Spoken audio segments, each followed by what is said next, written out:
അസ്സലാമു അലൈക്കും വറഹ്മത്തുള്ളാഹി വബറകാതുഹു.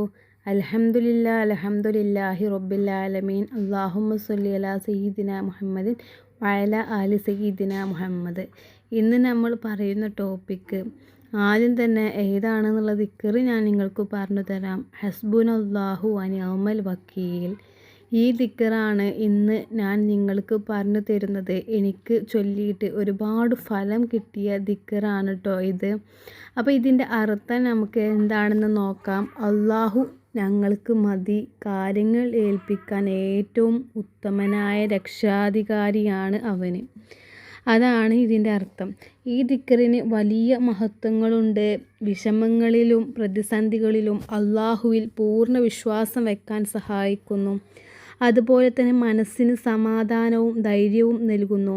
പേടി, ഉത്കണ്ഠ, ദുഃഖം എന്നിവയുടെ സമയത്ത് ചൊല്ലാൻ വളരെ ശ്രേഷ്ഠമാണ്.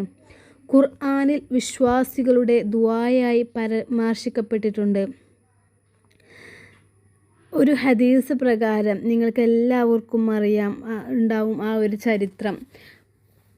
നമ്മുടെ പ്രിയപ്പെട്ട ഇബ്രാഹിം നബി അലൈഹിസ്സലാമിനെ അഗ്നിയിലേക്ക് എറിയപ്പെട്ടപ്പോൾ ഈ വാക്കുകൾ പറഞ്ഞു. അതുപോലെ തന്നെ മുഹമ്മദ് നബി സല്ലല്ലാഹു അലൈഹി വസല്ലമ തങ്ങളും സ്വഹാബികളും പ്രയാസ സമയത്ത് ഈ ദിക്ർ ചൊല്ലിയിരുന്നു.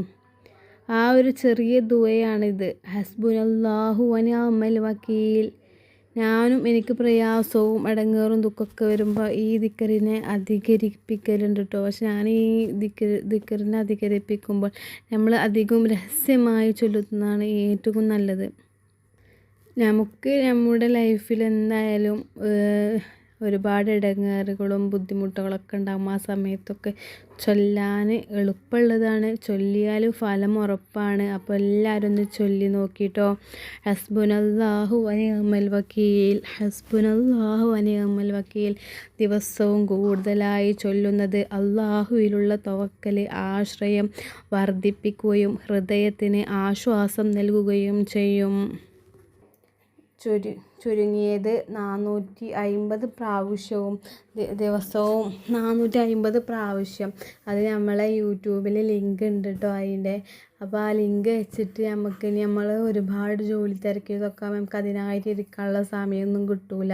എന്നാൽ ചിലർക്ക് സമയം കിട്ടണോലെ അങ്ങനെയും ചെയ്യാം. സമയം കിട്ടാത്തോലെ നമ്മൾ കിച്ചണിൽ അടുക്കളയിൽ പണികളൊക്കെ എടുക്കുന്ന സമയത്ത് ഈ ലിങ്ക് ഓപ്പൺ ആക്കിയിട്ട് നമ്മൾ ആഗ്രഹം എന്താണോ അത് നിയ്യത്ത് വെച്ചിട്ട്, അല്ലെങ്കിൽ നമ്മളൊരു പ്രയാസം നീങ്ങണമെന്ന് വിചാരിച്ചിട്ട് അങ്ങനെ കരുതിയിട്ട് ചൊല്ലുകയാണെങ്കിലും ആ ലിങ്ക് ഓപ്പൺ ചെയ്തിട്ട് അതിൻ്റെ കൂടെ നമുക്ക് ചൊല്ലിയാൽ ഫലം എന്തായാലും കിട്ടും. ചൊല്ലാൻ എളുപ്പമാണ്. ചൊല്ലിയാൽ അതിന് ഫലം ഉണ്ട് കേട്ടോ. നിങ്ങൾ ചെയ്ത് നോക്കിയിട്ട് നിങ്ങൾക്ക് ഫലം കിട്ടിയാൽ ഉടനെ നിങ്ങൾ കമൻറ്റ് ചെയ്യണം. മനസ്സിന് സമാധാനം, ധൈര്യം, പേടി, ഉത്കണ്ഠ, ദുഃഖം അങ്ങനെയൊക്കെ ഉണ്ടാകുമ്പോൾ നമുക്ക് ചൊല്ലാനും വളരെ ശ്രേഷ്ഠമാണ്. എന്തെങ്കിലും ആവശ്യം നമുക്ക് ഉണ്ടെങ്കിൽ നമുക്ക് ഒരിക്കലും നടക്കൂല എന്ന് എഴുതി തള്ളപ്പെട്ട എന്തെങ്കിലും ആഗ്രഹം ഉണ്ടെങ്കിലൊക്കെ ഈ ഒരു ദിക്ർ കൊണ്ട് നമുക്ക് നമ്മുടെ ആഗ്രഹം പെട്ടെന്ന് നമുക്ക് നേടിയെടുക്കാൻ സാധിക്കും. അതിനുള്ള ഒരു ചരിത്രം തന്നെയാണല്ലോ ഇബ്രാഹിം നബി അലൈഹി ഇസ്ലാമിൻ്റെ ചരിത്രം. എല്ലാവർക്കും ആ ചരിത്രം അധികം ആൾക്കാർക്കും അറിയുണ്ടാവും. തീയിൽ എറിയപ്പെട്ടിട്ടും കത്താതെ രക്ഷപ്പെട്ട ഒരു പ്രവാചകൻ, സ്വന്തം മകനെ പോലും അള്ളാഹുവിൻ്റെ കൽപ്പനയ്ക്ക് വേണ്ടി ബലിയർപ്പിക്കാൻ തയ്യാറായ ഒരു മഹാനുഭവൻ. ആരാണ് അദ്ദേഹം? അതാണ് ഇബ്രാഹിം അലൈഹിസ്സലാം. ഇന്ന് അദ്ദേഹത്തിൻ്റെ അത്ഭുതകരമായ ജീവിതകഥ അറിയാം. ആയിരക്കണക്കിന് വർഷങ്ങൾക്ക് മുമ്പ് ജനിച്ച ഇബ്രാഹിം നബി അലൈഹിസ്സലാം നബിയുടെ ജനത വിഗ്രഹാരാധകരായിരുന്നു. അദ്ദേഹത്തിൻ്റെ പിതാവും വിഗ്രഹങ്ങൾ നിർമ്മിക്കുന്ന ജോലിയിലായിരുന്നു. ചെറുപ്പം മുതൽ തന്നെ ഇബ്രാഹിം നബി അലൈഹിസ്സലാം ചിന്തിച്ചു, കേൾക്കാനും കാണാനും സഹായിക്കാനും കഴിയാത്ത ഈ വിഗ്രഹങ്ങൾ എങ്ങനെ ദൈവമാകും? അദ്ദേഹം സൂര്യനെയും ചന്ദ്രനെയും നക്ഷത്രങ്ങളെയും നിരീക്ഷിച്ചു. എന്നാൽ അവയെല്ലാം അസ്തമിക്കുകയും മറയുകയും ചെയ്യുന്നത് കണ്ടപ്പോൾ അവയൊന്നും ദൈവമല്ലെന്നും എല്ലാം സൃഷ്ടിച്ച ഒരേ ഒരു അള്ളാഹുവാണ് ആരാധനയ്ക്ക് അർഹനെന്നും മനസ്സിലാക്കി. അപ്പോൾ അതുപോലെ തന്നെ അദ്ദേഹത്തിൻ്റെ ഒരു ജനതയിൽ ഉണ്ടായ ഒരു വലിയൊരു സംഭവമാണ് വിഗ്രഹങ്ങൾ തകർത്ത സംഭവം. ഒരു ദിവസം ജനങ്ങൾ ഉത്സവത്തിന് പോയ സമയത്ത് ഇബ്രാഹിം നബി അലൈഹിസ്സലാം ക്ഷേത്രത്തിൽ കയറി. അവിടെയുള്ള വിഗ്രഹങ്ങൾ എല്ലാം തകർത്തു. വലിയ വിഗ്രഹത്തിൻ്റെ കഴുത്തിൽ മാത്രം കോടാലി തൂക്കിയിട്ടു. ജനങ്ങൾ തിരിച്ചു വന്നപ്പോൾ കോപാകുലരായി. അവർ ചോദിച്ചു, ഞങ്ങളുടെ ദൈവങ്ങളെ തകർത്തത് ആരാണ്?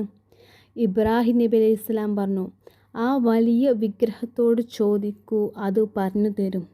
അപ്പോൾ ജനങ്ങൾ മനസ്സിലാക്കി വിഗ്രഹങ്ങൾക്ക് സംസാരിക്കാൻ പോലും കഴിയില്ലെന്ന്. തീയിൽ എറിയപ്പെട്ട സംഭവമാണ് ഇനി അടുത്തത് പറയുന്നത് കേട്ടോ.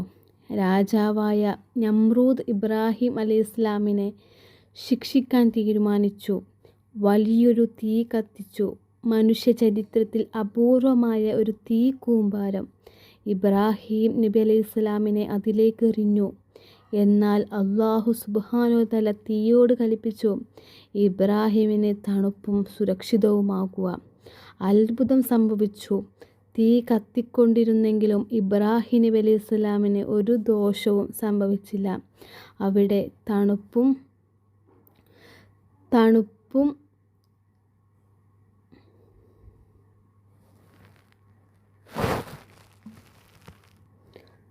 സുരക്ഷിതത്വവുമാണ് ഇബ്രാഹിം നബി അലൈഹിസ്സലാമിനുണ്ടായത്.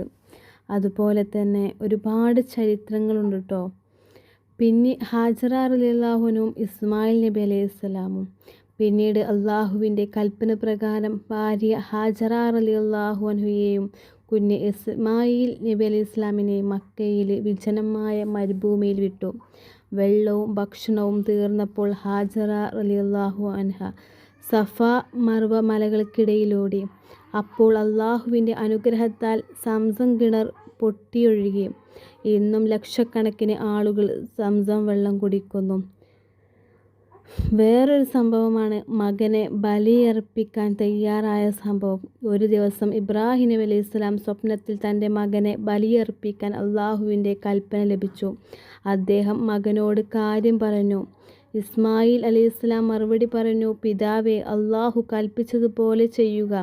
ഇൻഷാ അല്ലാഹ് ഞാൻ ക്ഷമിക്കുന്നവരിൽ ഒരാളായിരിക്കുന്നു. ഇബ്രാഹിം നബി അലൈഹിസ്സലാം മകനെ ബലിയർപ്പിക്കാൻ തയ്യാറായപ്പോൾ അള്ളാഹു അദ്ദേഹത്തിൻ്റെ പരീക്ഷണം വിജയിച്ചതായി പ്രഖ്യാപിച്ചു. മകൻ്റെ പകരം ഒരു ആടിനെ നൽകി. ഈ മഹത്തായ സംഭവത്തിൻ്റെ ഓർമ്മയ്ക്കാണ് ഇന്ന് വലിയ പെരുന്നാൾ നമ്മൾ ആഘോഷിക്കുന്നത്. അൽഹംദുലില്ലാഹ്, അപ്പം നമ്മളെ വലിയ പെരുന്നാൾ കഴിഞ്ഞല്ലോ. എന്നാലും നമ്മൾ ദുൽഹിജ്ജ മാസത്തിലൂടെയാണ് നമ്മൾ കടന്നു പോകുന്നത്. കഅബയുടെ നിർമ്മാണം. ഇബ്രാഹിം നബി അലൈഹിസ്സലാമും ഇസ്മായിൽ നബി അലൈഹിസ്സലാമും ചേർന്ന് കഅബ പുനർനിർമ്മിച്ചു. ഇന്ന് ലോകമെമ്പാടുമുള്ള മുസ്ലിങ്ങൾ നമസ്കാരത്തിൽ കഅബയുടെ ദിശയിലേക്കാണ് തിരിയുന്നത്. അള്ളാഹുവിൽ പൂർണ്ണ വിശ്വാസം, ക്ഷമ, ത്യാഗം, അനുസരണം ഇതെല്ലാം നമ്മെ പഠിപ്പിച്ച മഹാനായ പ്രവാചകനാണ് ഇബ്രാഹിം നബി അലൈഹിസ്സലാം. അള്ളാഹു അദ്ദേഹത്തിൻ്റെ ജീവിതത്തിൽ നിന്ന് പാഠങ്ങൾ ഉൾക്കൊള്ളാൻ നമുക്ക് തൗഫീക്ക് നൽകട്ടെ. ആമീൻ യാ റബ്ബൽ ആലമീൻ. അദ്ദേഹം എപ്പോഴും പതിവാക്കിയിരുന്ന ഒരു ദിക്റായിരുന്നു ഹസ്ബുനല്ലാഹു വ നിഅമൽ വക്കീൽ. അത് നമുക്ക് ജീവിതത്തിൽ പകർത്താൻ തൗഫീക്ക് നൽകട്ടെ. ഇൻഷാ അല്ലാഹ് പുതിയൊരു വീഡിയോ ആയിട്ട് ഇനിയും കാണാം. അസ്സലാമു അലൈക്കും വറഹ്മത്തുള്ളാഹി വബറകാതുഹു.